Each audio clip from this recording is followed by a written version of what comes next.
नमस्कार, छत्तीसगढ़ की बात हमारे साथ में आप सभी का स्वागत है। मैं हूं आपके साथ अस्मिता। छत्तीसगढ़ की सियासत में पायलट प्रोजेक्ट पर पॉलिटिक्स शुरू हो गई है। जी हां, कांग्रेस ने सचिन पायलट को छत्तीसगढ़ का प्रभारी बनाया है। अब सचिन पायलट 11 जनवरी को कांग्रेस पदाधिकारियों की बूस्टर बैठक लेंगे, साथ ही 2024 की बिसात पर चुनावी चौसर बिछाएंगे। इसके अलावा अपनी जादुई उड़ान से 14 जनवरी से शुरू होने वाली राहुल गांधी की न्याय यात्रा का सियासी रोड मैप भी तैयार करेंगे। उधर पायलट की लैंडिंग से बीजेपी के रनवे पर भी जो है तैयारियां तेज हो गई है। बीजेपी ने सचिन पायलट की एंट्री को पैराशूट बताया है। बीजेपी का मानना है कि सचिन पायलट कांग्रेस को ले डूबेंगे। बहरहाल कौन किसको ले डूबेगा ये तो वक्त के तकाजे पर ही परखा जाएगा, लेकिन सवाल ये कि क्या कांग्रेस की सियासत वाला प्लेन 2024 में सेफ लैंडिंग कर पाएगा? क्या कांग्रेस न्याय यात्रा से अपनी वोट की मात्रा बढ़ा पाएगी? चर्चा की शुरुआत करेंगे, लेकिन उसके पहले सुन लेंगे कुछ प्रतिक्रियाएं। अखिल भारतीय कांग्रेस कमेटी के नवनियुक्त छत्तीसगढ़ प्रभारी श्री सचिन पायलट 11 दिसंबर को दोपहर 1:30 बजे रायपुर आ रहे हैं। इसी दिन वे 3 बजे प्रदेश कांग्रेस मुख्यालय राजीव भवन में प्रदेश कांग्रेस की कार्यकारिणी की, जिला अध्यक्षों की, मोर्चा प्रकोष्ठ के अध्यक्षों की, सचिव की, संयुक्त सचिव की, इन सब की बैठक लेंगे। यह बैठक आने वाले लोकसभा चुनाव की तैयारी के मद्देनजर बहुत महत्वपूर्ण बैठक है। इसके साथ ही माननीय श्री राहुल गांधी जी भी की न्याय यात्रा 14 जनवरी से चालू हो रही है। यह न्याय यात्रा छत्तीसगढ़ के 7 जिलों से लगभग 536 किलोमीटर होकर गुजरेगी। तो उसके छत्तीसगढ़ आगमन की तैयारियों पे किस प्रकार से स्वागत किया जाएगा, क्या रूपरेखा रहेगी, इसके बारे में भी रणनीति बनाई। कांग्रेस तो विधानसभा चुनाव के पहले भी एक्टिव थी। मुख्यमंत्री जी 75 पार बोलते थे, लेकिन जो आंकड़े आए हैं, जो उनकी सरकार वहाँ छत्तीसगढ़ से हट गई है, उसके बाद इनके दावे खोखले साबित होंगे। हमने 11 लोकसभा सीट का लक्ष्य रखा हुआ है कि भारतीय जनता पार्टी 11 के 11 छत्तीसगढ़ की लोकसभा सीट जीतेगी। उसके लिए हम प्रतिदिन काम कर रहे हैं, रणनीतिक तौर पे आगे बढ़ रहे हैं। अभी हमारी जो कार्यकर्ताओं ने हमको इतनी महती जीत दिलाई है, उसके लिए सभी संभाग वाइज हम कार्यकर्ताओं का अभिनंदन कार्यक्रम कर रहे हैं। साथ ही हमारे बड़े पदाधिकारियों की रणनीतिक बैठक भी हो चुकी है कि किस प्रकार 11 लोकसभा सीट को जीतने के लिए रणनीतिक तौर पे हम कार्य करें। भारतीय जनता पार्टी ने मोदी की गारंटी के तहत जो वादा किया था, उन बड़े वादों को इसी 1 से 1.5 महीने के बीच हम पूर्ण कर लेंगे। 3 महीने के अंदर हम इसको पूर्ण कर लेंगे, और जिससे लोगों का विश्वास जो भारतीय जनता पार्टी पर अभी बना, अभी जो दिया है, उन्होंने विश्वास मत हमको दिया है, उसको स्वीकार करेंगे कि मोदी की गारंटी उन्होंने जो किया था, वादा पूर्ण हुआ, और 11 की 11 लोकसभा सीट भारतीय जनता पार्टी छत्तीसगढ़ से जीत के पार्टी को देगी। चलिए, इसी के साथ इस पूरे मुद्दे पर चर्चा के लिए हमारे साथ कुछ खास मेहमान जुड़ चुके हैं। आपका परिचय उनसे करा देती हूँ। हमारे साथ बीजेपी प्रवक्ता भूपेंद्र नाग जी जुड़ चुके हैं। कांग्रेस से अनिल चौहान जी हमारे साथ जुड़े हैं। साथ ही वरिष्ठ पत्रकार नागेंद्र वर्मा जी हमारे साथ पैनल पर जुड़ चुके हैं। सभी मेहमानों का बहुत बहुत स्वागत है अनादि टीवी पर। नागेंद्र जी, सबसे पहले आपसे जानना चाहूंगी, कांग्रेस ने सचिन पायलट को जिम्मेदारी सौंपी है। 11 तारीख को वो छत्तीसगढ़ आ रहे हैं। उनके स्वागत को लेकर, कार्यक्रम को लेकर भव्य तैयारियां यहाँ पर की जा रही है। ऐसे में अगर हम बात करें उनकी कार्यशैली की, तो क्या लगता है उनके छत्तीसगढ़ आगमन से कांग्रेस में क्या कुछ बदलाव आएंगे? और क्या लगता है कि जो उन्हें जिम्मेदारी सौंपी गई है, क्या वो आने वाले समय में पार्टी के लिए कारगर साबित होगी? मुझे लगता है कि कांग्रेस ने काफी गंभीरता से इस विषय पे मंथन किया, और उस तरह उनके विचार विमर्श के बाद ये प्रभार जो है सचिन पायलट को सौंपा गया है। वो एक युवा है, अनुभवी है, और जैसा कि छत्तीसगढ़ और राजस्थान जो है, दोनों की जनता, दोनों का वातावरण, दोनों का स्वभाव ये लगभग मिलता जुलता है। आम मतदाताओं का जो रुझान हम समझ सकते हैं कि दोनों जगहों की पॉलिटिक्स में भी काफी साम्यता नजर आती है। तो मुझे लगता है कि वो अपने इस अनुभव का फायदा जो है कांग्रेस पार्टी के लिए पूरी तरीके से उठाने का प्रयास करेंगे। और यहाँ के जो जितने भी कार्यकर्ता, जो उन्होंने शायद इस पार्टी ने इस चुनाव को हारने के बाद मंथन तो किया है सत्ता जाने के बाद कि कार्यकर्ताओं में किस तरीके से निराशा थी या कहाँ चूक हुई, तो स्वाभाविक रूप से इस चीज को साधने के लिए निरंतर इसमें जो नई चीजें आएंगी, वो उसको एक प्रयास के तौर पे हम देख सकते हैं। और संभवतः जिस तरीके से ये सारी कवायद की जा रही है, और सचिन पायलट जो है एक ऐसा चेहरा है जो मुझे लगता है कि युवा मतदाताओं को तो प्रभावित करेंगे ही, कार्यकर्ताओं को भी मुझे लगता है कि काफी उत्साह से भर देंगे। जी बिल्कुल नागेंद्र, जिस प्रकार से हम देख सकते हैं फैन फॉलोइंग है उनकी, और कई सारे युवा उनसे प्रभावित होते हैं, उनके कैरेक्टर से प्रभावित होते हैं, और जो उनका अंदाज है वो काफ़ी ज़्यादा अलग माना जाता है। तो अब ये देखने वाली बात होगी। अनिल जी हमारे साथ कांग्रेस से जुड़े हैं। अनिल जी, 11 तारीख को सचिन पायलट का छत्तीसगढ़ दौरा है, कांग्रेस कितनी तैयार है? देखिए, कांग्रेस पूरी तरह तैयार है। समीक्षा बैठक हो गई है विधानसभा चुनाव के बाद, और हम लोकसभा के लिए हमारे सारे लोकसभा में कोऑर्डिनेटर्स की नियुक्ति हो गई है। अभी हमारी भारत जोड़ो न्याय यात्रा आ रही है, और विधानसभा चुनाव में किस तरह भारतीय जनता पार्टी ने, चाहे वो धार्मिक ध्रुवीकरण का मुद्दा हो, चाहे ईडी आईटी ईडी का जिस तरह से प्रकोष्ठ की तरह इस्तेमाल किया, उससे बहुत हद तक प्रदेश की जनता भी वाकिफ हो गई है, और बहुत हद तक कांग्रेस भी इस षड्यंत्र को समझ चुकी है। और देखिए, जिस तरह से 10 सालों में मोदी जी ने 100 दिनों में महंगाई कम करने की बात की थी, वो नोटबंदी लेके आए, 2 करोड़ रोजगार की बात हो, 15 लाख हर खाते में बात हो, इन मुद्दों को लेकर कांग्रेस जाएगी कि कहां कहां ये फेल हैं, और क्यों धार्मिक उन्माद या पुलवामा या इस तरह से चीजों को डाइवर्ट करते हैं। भारत पाकिस्तान तो जो बेसिक बातें हैं, महंगाई की, बेरोजगारी की, देश में भूखमरी जो लगातार बढ़ रही है, देश की मुद्रा का अवमूल्यन हो रहा है, जिस तरह से आपने नोटबंदी के माध्यम से प्रयोगशाला बनाया, और आज देखिए ये कहते थे कि ऑनलाइन डिजिटल लेन देन होने लगेगा, लेकिन आप देखिएगा अभी कैश फ्लो बढ़ गया है बल्कि मार्केट में। तो कहीं ना कहीं मोदी सरकार का जो सारा फेलियर है, मैं समझता हूं कि आजादी के बाद से इतना फेलियर कभी नहीं रहा, और इसको लेकर हम जनता के बीच जाएंगे और जनता को यह भी बताएंगे कि भाजपा कैसे व्यक्तिवादी पार्टी हो गई है, कैसे वहां कैडर, कार्यकर्ता, पदाधिकारी सब गौण हो गए हैं, व्यक्तिवादी ढंग से अमित शाह जी और मोदी जी निर्णय कर रहे हैं। इसका जवाब मैं लेना लोकतंत्र का चाहूंगी दमन कर भूपेंद्र रहे हैं। नाग जी, बीजेपी से हमारे साथ जुड़े हैं। भूपेंद्र जी, कुल मिलाकर अनिल जी का ये कहना है कि बीजेपी ने जितने भी अन्याय किए हैं और जो भी अन्याय उन्होंने गिनाए हैं, उसको लेकर वो न्याय मांगेगी और न्याय यात्रा निकाली जाएगी। कितना बड़ा चैलेंज आपको लग रहा है? क्या लगता है इस यात्रा से आपकी पार्टी में कितना प्रभाव पड़ेगा और आगामी चुनाव में कितना प्रभाव पड़ सकता है? सबसे पहले तो अनादि टीवी के जितने भी दर्शक हैं उन सभी को मेरा नमस्कार। देखिए, एक न्याय यात्रा, भारत जोड़ो यात्रा जो है, पहली सीरीज एक बार निकली, और उस निकलने के बाद चुनावी राज्यों में क्या परिणाम हुए हम सभी ने वो देखा हुआ है।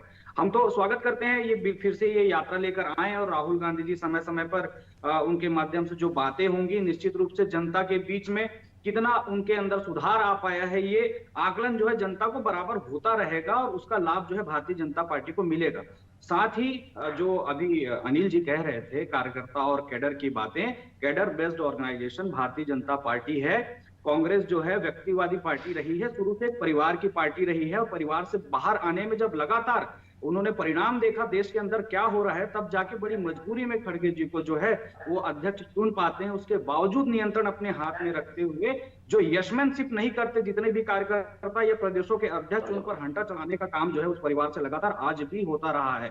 भारतीय जनता पार्टी के कार्यकर्ता के रूप में मैं बड़ा गर्व से कहता हूं कि पहली बार टिकट प्राप्त किए हुए कार्यकर्ता भी यदि चुनाव जीत कर आते हैं तो वो भी मंत्री या मुख्यमंत्री बन सकते हैं।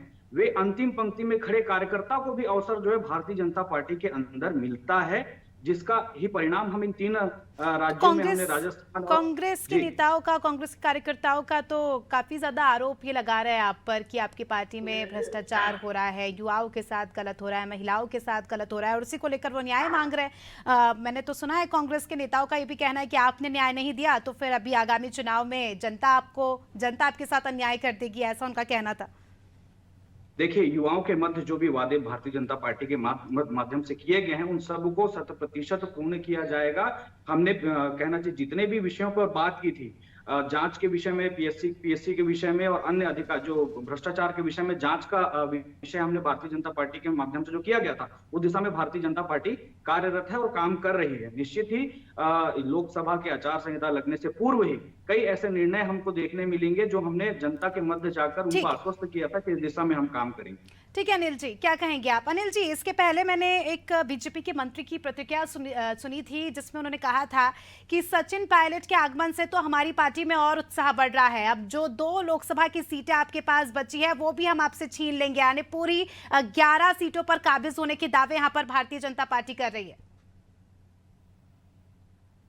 देखिए, भारतीय जनता पार्टी जब अटल बिहारी वाजपेयी जी 2003 में प्रधानमंत्री थे और इंडिया साइनिंग की बात करती थी, उसके बाद 2004 में यूपीए की सरकार बनी, और ये जाहिर है कि किस तरह से भारतीय जनता पार्टी एक कुछ लोगों को लेकर, अदानी का पैसा और दूसरी चीजों को लेकर कैसे एक ग्लैमर, एक छद्म राजनीति करती है, धार्मिक ध्रुवीकरण करती है, मुख्य मुद्दों पे जो देश से जुड़े मुद्दे हैं उन पे बात नहीं करती।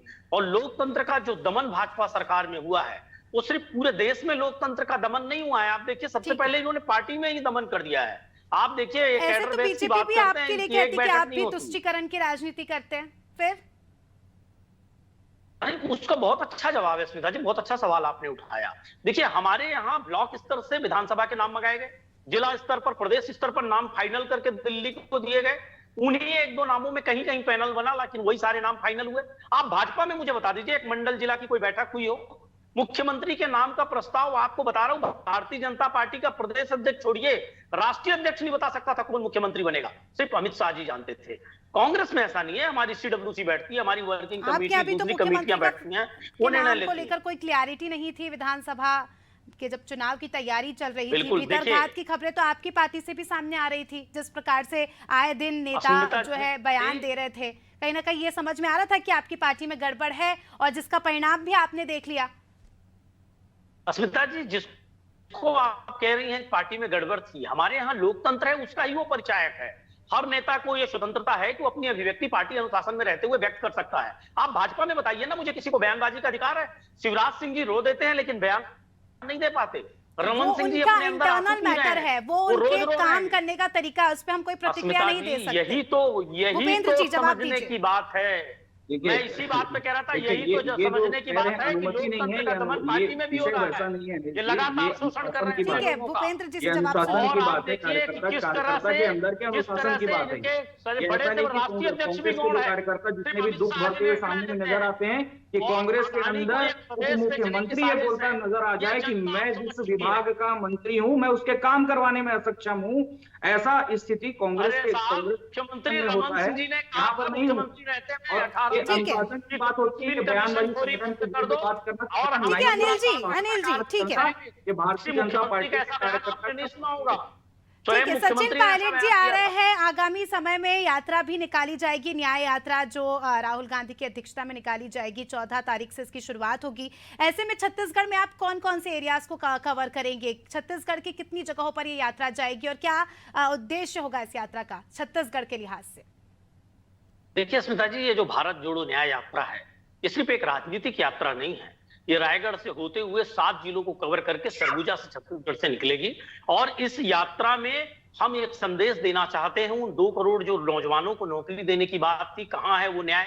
जो 10,000 किसान आत्महत्या कर लिए, तो कहां है वो तो न्याय? आपकी पार्टी पर भी कई सारे सवाल उठ रहे हैं, क्या उसमें भी आप न्याय दिलाएंगे? अस्मिता जी, पार्टी के अंदर सरकार से सवाल कर रहे हो, बहुत अच्छी बात है, लेकिन कई सारे आरोप आपकी पार्टी पर भी लगे। जब आपकी सरकार थी, कई सारे घोटाले हुए, तो फिर उससे भी न्याय दिलवाइए। अस्मिता जी देखिए, पीएससी के घोटाले की बात कर रहे थे। 2005 में पीएससी घोटाले को माननीय उच्च न्यायालय बिलासपुर ने सिद्ध किया, उसमें स्कैम हुआ है। क्यों स्टे है वो? क्यों उस पर कोई कार्रवाई नहीं होती है? 2020, 21, 22, 23 के पीएससी की बात करते हैं, पूरे इनके कार्यकाल में घोटाले होते रहे। दूसरी बात आप कह रही हैं हमारी सरकार में गड़बड़ हुई। अगर हमारी सरकार में गड़बड़ हुई होती तो इनके पास तो पूरी एजेंसियां जो है वो प्रकोष्ठ बन गई है, क्यों कार्रवाई नहीं हुई? ये सिर्फ बदनाम करने की साजिश थी। दूसरी बात, अगर कुछ गड़बड़ थी भी तो सरकार से तो जनता ने हमें हटा दिया ना। आज जो सरकार में बैठे हैं वो ये कह के नहीं बच सकते कि साहब पिछली सरकार में गड़बड़ था इसलिए हम गड़बड़ कर रहे हैं। आपको जवाब देना होगा। अब जनता जवाब मांग रही है, कहां है नौकरियां, कहां है गरीबों का भोजन, कहां क्यों 10,000 किसान आत्महत्या कर रहे हैं? क्यों ऐसा कृषि बिल आ रहा है जिसमें 750 किसानों को आत्महत्या माने हत्या हो गई, उनकी शहादत हो गई? क्यों ऐसा हो रहा है कि आज पूरे हिंदुस्तान में भूखमरी 117वें नंबर पर हम आ गए? ठीक है अनिल जी, इसका जवाब हम लेंगे। इससे पहले मैं नागेंद्र जी की प्रतिक्रिया लेना चाहूंगी। नागेंद्र जी, इसके पहले भी हमने देखा कि राहुल गांधी ने भारत जोड़ो यात्रा निकाली, और अगर हम उसके रिजल्ट्स की बात करें तो मुझे ऐसा लगता है कि हिंदी बेल्ट में उसका कुछ अच्छा परिणाम देखने को नहीं मिला। हम देख सकते हैं मध्य प्रदेश, राजस्थान और छत्तीसगढ़ में जिस प्रकार से परिणाम सामने आए, तो कहीं ना कहीं यात्रा का प्रभाव यहाँ पर कम नजर आया। अब फिर से एक और यात्रा की शुरुआत हो रही है, तो ऐसे में आपको क्या लगता है ये यात्रा कितनी प्रभावी साबित होगी आगामी लोकसभा चुनाव के लिहाज से? देखिए, ये तमाम यात्राएं जो है बड़ी उम्मीद से निकाली जाती है, और इसका ध्येय तो यही है कि जनता के बीच जाया जाए, उसके साथ एक संपर्क बनाया जाए, बेसिक जो जनता में जो चल रहा है, कहाँ पर उनको तकलीफ हो रही है, इस सब चीजों की एक स्टडी, तो अगर हम उसको उस दृष्टिकोण से देखें तो वो एक बेहतर कदम होता है एक राजनीतिज्ञ के लिए। और इस कवायद में मुझे लगता है कि राहुल गांधी निखर रहे हैं, उनका संपर्क जो है वो मजबूत होता जा रहा है, वो जमीनी समस्याओं को समझ रहे हैं। अब इसका कितना फायदा पार्टी को मिलता है ये तो आने वाला समय बताएगा। जैसा कि आपने खुद कहा स्मिता जी कि हिंदी बेल्ट में पिछली यात्रा का कोई लाभ नहीं मिला, ये हमने 3 स्टेट के चुनाव में जब कांग्रेस ने अपनी सत्ता खोई तो वो साफ दिख गया था।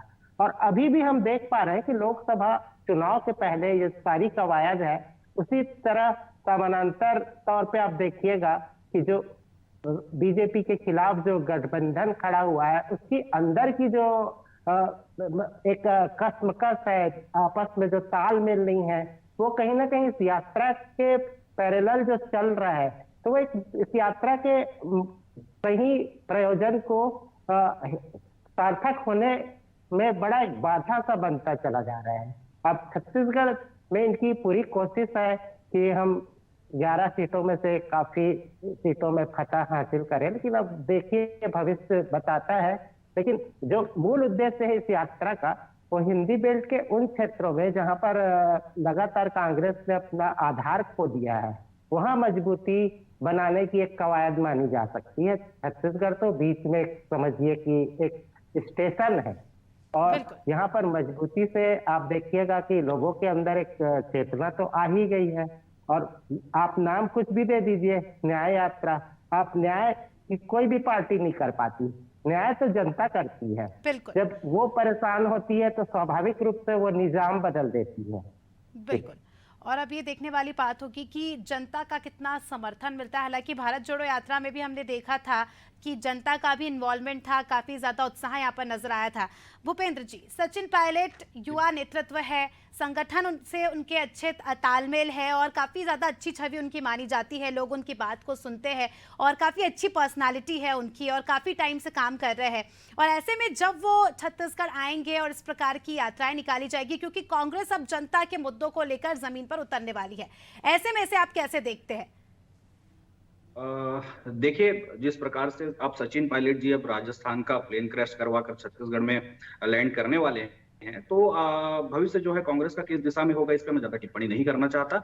लेकिन हाँ, ये जरूर है कि वे यहाँ पर आएंगे तो जब राहुल गांधी जी का यहाँ पर वो जो यात्रा वो निकालना चाह रहे हैं जोड़ने की, वहां पे निश्चित हमको टकराव जो है दिखेगा, उम्मीदों का भी। और आप जो बात बोले कि एक बेटर पर्सनालिटी है सचिन पायलट जी, तो निश्चित ही वो कई मामलों में, ज्ञान के मामले में या बोलने के मामले में या अध्ययन के मामले में उनके जो राष्ट्रीय नेता हैं उनसे ज्यादा पाए जाते हैं। तो किस प्रकार से उनको यहाँ पे भी दबाए जाने का एहसास जो है सचिन पायलट जी को भी होगा इस आयोजन में, इस यात्रा में उनको। और राहुल गांधी जी रहेंगे स्वयं, तो उनसे प्रतिभाशाली जो लीड कर सकते हैं उनको भी दबाने का जो प्रयास होगा, तो उस स्थिति से कैसे सचिन पायलट जी गुजरते हैं वो देखने का विषय है। तो कुल मिलाकर आपका कहना है कि कांग्रेस में इतना मौका नहीं दिया जाता, जो शीर्ष नेतृत्व होता है, जो उस काबिल होता है उसे दबा दिया जाता है। अनिल जी, क्या जवाब देंगे आप? सचिन पायलट को भी यहाँ पर दबाया जाएगा क्या छत्तीसगढ़ में? जिस प्रकार से हम दूसरे नेताओं के बारे में सुनते हैं कि उन्हें बोलने नहीं दिया जाता, और कुमारी शैलजा का भी जिस प्रकार से उदाहरण अगर हम लेते हैं। अस्मिता जी, बड़ी हास्यास्पद बात है। अभी आप स्वयं कह रही थी कांग्रेस में नेता लोग बहुत बयानबाजी करते हैं, तो हमारे यहाँ तो सर्वाधिक मुखर होकर लोग बोलते हैं और भाजपा पार्टी के खिलाफ बोलते हैं ना, बात तो वही है, पार्टी के खिलाफ आके बोलते हैं कि हमारे पार्टी के खिलाफ जो बोलते हैं अस्मिता जी, उन पर कार्रवाई होती है। पार्टी के खिलाफ कोई नहीं बोलता, अपनी अभिव्यक्ति की आजादी है। आपको शायद याद नहीं है, जब परिणाम सामने आए थे तब आपकी ही पार्टी के नेता बोल रहे थे कि हमारी ही गलती की वजह से पूरा सरकार हमारे हाथ से चली गई। आपकी पार्टी के अंदर जो भितरघात हो रहा था, सामने आकर बयान दिया है आपके नेताओं ने। अस्मिता जी, मेरा एक सुझाव है कि आप बहुत विद्वान पत्रकार हैं और मैं ये कह रहा हूं कि हमारी भी गलतियों से हम हारे हैं, तो उसमें बुराई क्या है? और दूसरा सुझाव ये है कि ज्यादातर सवाल जनता में अच्छा इम्पैक्ट नहीं जाता है उसका। नैतिक धर्म है। प्रतिपक्ष और मीडिया, ये वो चौथा स्तंभ है जो सरकार से सवाल पूछता है। सर, हम हमारा काम ही कर रहे हैं, मगर जो चीज आपके ही नेता मीडिया के सामने आकर बोल रहे हैं उस बात को तो हम रखेंगे ही ना। हाँ, रहा सवाल न्याय यात्रा का, तो मैं आपको बता दूं, गांधी ने भी इस देश में यात्रा की। महात्मा गांधी ने भी पद यात्राएं की और एक यात्रा में कभी परिणाम नहीं आया। इस देश में जागरूकता के लिए, वंचितों के लिए, एसटी एससी के लिए, युवाओं के लिए, महिलाओं के साथ जो अन्याय मणिपुर से लेके पूरब से पश्चिम तक, उत्तर से दक्षिण तक हमारी पहलवान बेटियों को जंतर मंतर पर बैठना पड़ा, मीडिया की एक बेटी का माइक तोड़ दिया गया, ये सब इंसाफ विपक्ष नहीं रहेगा तो कौन मांगेगा। तो ये अस्मिता जी, इसी न्याय की मांग हो रही है कि साहब सरकार इतनी उन्मादी क्यों हो गई, अहंकारी क्यों हो गई। पत्रकारों की हत्या, लेखकों की हत्या, उन मीडिया समूहों पर छापेमारी जो सरकार के खिलाफ न्यूज चलाते हैं, जो सरकार के खिलाफ बयान देते हैं, उनको राष्ट्रद्रोही क्यों। बिल्किस बानो के रेपिस्टों की आरती क्यों।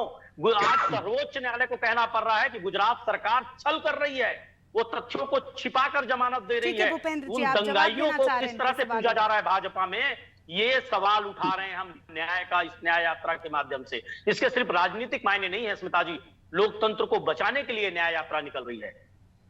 भूपेंद्र जी जी अस्मिता जी, मैं आपकी एक बात को मैं रिपीट करना चाहूंगा सम्मानीय अनिल जी से। जिस लोकतंत्र को बचाने की ये बात कर रहे हैं, वही लोकतंत्र कांग्रेस के 5 वर्ष के शासनकाल में जिस प्रकार से थाने के अंदर कांग्रेसी नेता बंदूक लहराते हुए टीआई के सामने दिखते थे, उस समय लोकतंत्र की हत्या नहीं हो रही होती थी और पत्रकार की रक्षा कर रहे होते थे। उस थाने में बंदूक लहराने की पूर्व की घटना यदि बताऊं तो पत्रकारों को बीच सड़क थाने के सामने पीटा गया था। एक नहीं 3-3 पत्रकारों को, मैं सार्वजनिक में नाम नहीं लेना चाहता, लेकिन सुशील पाठक की हत्या की बात कर रहे हैं। हमारा विषय ये नहीं है, हम विषय से नहीं भटकेंगे। कुल मिलाकर देखिए अनिल जी, बच्चियों के रेप, अनिल जी आपने मुझे बता दिया।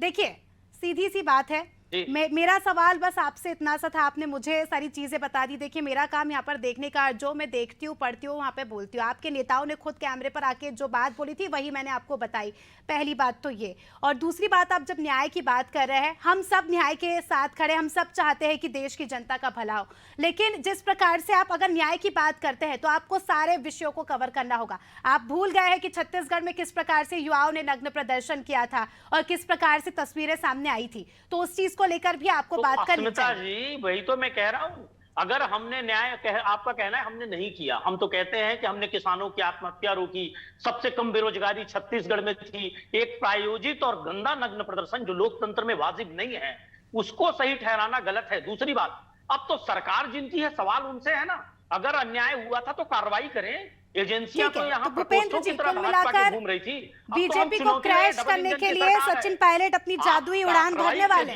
क्या जवाब देंगे? ठीक है, आपका सवाल पूछ लिया। बिल्कुल उनका स्वागत है छत्तीसगढ़ की धरा में। वे आए और बीते 5 सालों में क्या स्थिति छत्तीसगढ़ की बना दी गई कांग्रेस सरकार में, और निश्चित आकर यहाँ पर देखें और उसके पहले का भी रिपोर्ट कार्ड बिल्कुल चेक करें। जो चीजें पीछे छूट गई थी, लगातार सुधार का प्रयास भारतीय जनता पार्टी का है। और आगे जिन के साथ अन्याय हुआ है छत्तीसगढ़ में, और जो न्याय होगा या नहीं, क्योंकि जिस प्रकार से अनिल जी ने यहाँ पर देवअरण्य में पूरा जंगल बेच दे रहे हैं, अदानी को नंदराज पर्वत बेच रहे हैं, ये क्या न्याय कार्यकाल में हुआ? देवअरण्य पूरा खुद पहाड़, अरे साहब हमारे कार्यकाल में हमने कटाई रुकवाई, आपने फिर से चालू करवाई, पूरी नजदीक आ गया था। भूपेंद्र जी, अनिल जी, ये तो अब आने वाले समय में पता ही चल जाएगा कि किस प्रकार का न्याय मिलेगा और ये यात्रा कितनी सफल साबित होगी। आने वाले समय में ज्यादा दिन नहीं है, देखने वाली बात होगी कि क्या कुछ इस यात्रा का परिणाम हमें देखने को मिलता है। आप सभी मेहमानों का बहुत बहुत शुक्रिया हमारे साथ जुड़ने के लिए और चर्चा में शामिल होने के लिए। तो देखिए सचिन पायलट 11 तारीख को छत्तीसगढ़ आ रहे हैं और अब उन्हें बड़ी जिम्मेदारी दे दी गई है। छत्तीसगढ़ का प्रभारी उन्हें नियुक्त कर दिया गया है। ऐसे में अब देखने वाली बात होगी कि young leader, young politician Sachin Pilot किस प्रकार से छत्तीसगढ़ में अब काम करते हैं, क्योंकि आगामी समय में लोकसभा चुनाव है। बीजेपी की मजबूत पकड़ है प्रदेश में और महज 2 सीटों पर यहाँ पर कांग्रेस से बचकर रह गई है। तो अब देखने वाली बात होगी कि क्या सचिन पायलट के नेतृत्व में छत्तीसगढ़ की राजनीति में हमें बड़े बदलाव देखने को मिलते हैं या फिर स्थिति पहले जैसी ही रहती है। ये तो अब 11 तारीख के बाद ही पता चलेगा कि सचिन पायलट क्या कुछ नए बदलाव यहाँ पर आके करते हैं। फिलहाल छत्तीसगढ़ की बात में इतना ही। दीजिए मुझे इजाजत, देखते रहिए अनादि टीवी। नमस्कार।